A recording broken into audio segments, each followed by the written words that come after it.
সাথে সাথে পাড়া দেয়।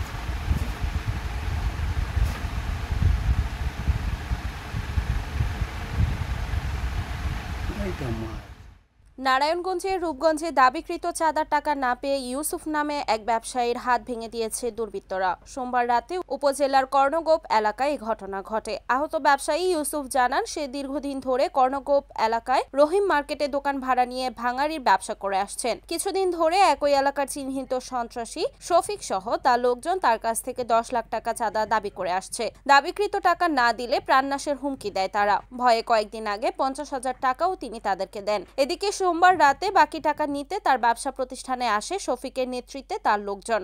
এ সময় টাকা দিতে অস্বীকৃতি জানালে সন্ত্রাসীরা লোহার রড ও লাঠি সোঁটা দিয়ে এলোপাথারি পিটিয়ে ব্যবসায়ী ইউসুফের বাম হাত ভেঙে দেয় এবং শরীরে বিভিন্ন স্থানে জখম করে সন্ত্রাসীরা। পরে আশপাশের লোকজন গুরুতর অবস্থায় তাকে উদ্ধার করে ঢাকা মেডিকেল কলেজ হাসপাতালে ভর্তি করেন।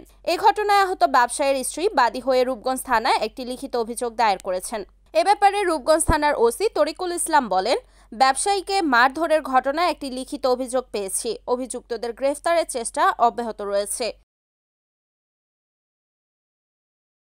Report Enamul Haque, NAN TV।